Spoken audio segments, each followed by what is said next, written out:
پاکستان تحریک انصاف آپ کو اون نہیں کرتی. وہ کہتے ہیں جب آپ پاکستان تحریک انصاف کا حصہ نہیں ہیں تو اب آپ کس حیثیت سے اعتراض کرتے ہیں پی ٹی آئی کے ان الیکشنز پہ؟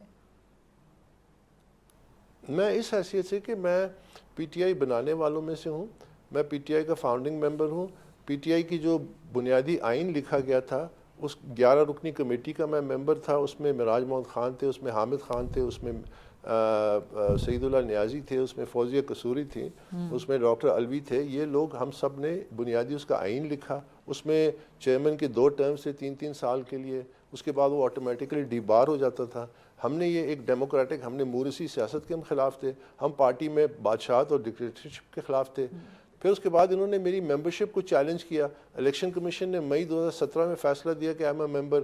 Single bench Islamabad high court نے فیصلہ دیا I am a member. Double bench Islamabad high court honourable chief justice Athar Minallah صاحب, ان کی سربراہی میں بینچ تھا, انہوں نے کہا کہ یہ اکبر بابر از اے ممبر.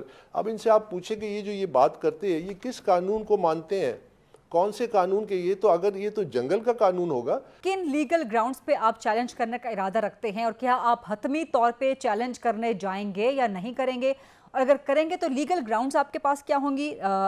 نمبر 1 اس کے حوالے سے ذرا بات کر لیجئے گا. اور کیا اگر یہ چیلنج ہو جاتا ہے تو پاکستان تحریک انصاف سے بلے کا نشان واپس لیا جا سکتا ہے؟ دیکھیے میری تو کوشش آج صبح تک بھی یہی تھی کہ میں نے جو ویڈیو میسیج کیا اتنے عرصے بعد عمران خان کے لیے, اس میں نے یہی ان سے کہا کہ دیکھیں آپ اس الیکشن کو, اس سے پہلے کہ اسے مزید نقصان ہو پارٹی کو, کیونکہ یہ تو ایک فراڈ ہوا نا. جس الیکشن میں نہ نامینیشن پیپر ہے, جس الیکشن میں نہ ووٹر لسٹ ہے, جس الیکشن میں کوئی اسکیجول نہیں ہے, جس الیکشن میں کوئی رولز ریگولیشن نہیں ہے.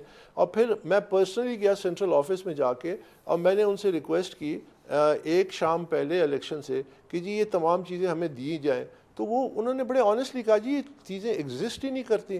پھر اگلے دن ایک پشاور میں چند 2-3 درجن لوگوں کو اکٹھا کیا اور قبول ہے قبول ہے قبول ہے کے نعرے لگوائے, اور اس کے بعد ریزلٹس اناؤنس کر دیے. اب نکاح کی سرمنی میں تو قبول ہوتے تھے, یہ کیسے الیکشن ہے؟ تو یہ ایک ٹوٹلی فارس انیکٹ کیا گیا جو الیکشن کمیشن کی آنکھوں میں خاک جھولنے کے لیے. اس کے باوجود میں نے آج صبح تک یہ پیغام جو دیا اس کا مقصد کیا تھا کہ آپ خود اس کو کالعدم قرار دیں, ایک سنجیدہ الیکشن کمیشن بنائیں, اور یہ تمام چیزیں ووٹر لسٹ, نامینیشن پیپرز اور اسکیجول اناؤنس کے ہو سکتا ہے مطلب میں تو نہیں کہہ سکتا, لیکن الیکشن کمیشن پھر بھی ادھر اس کو الاؤنس دے دے اور یہ بلے کو ہم بچا سکیں. تو میری تو ساری ایفرٹ یہی ہے کہ یہ بلہ اور پارٹی کی جو شناخت ہے وہ بچ سکے. اور سب سے بڑی بات کہ آپ ورکروں سے یہ حق کیوں لے رہے ہیں کہ وہ اپنی لیڈرشپ کا انتخاب نہ کریں؟ آپ ورکروں کو صرف سڑکوں پہ مار کھانے کے لیے استعمال کرتے ہیں, ان کے گھروں کو, ان کو جیلوں میں ڈالنے کے لیے استعمال کرتے ہیں.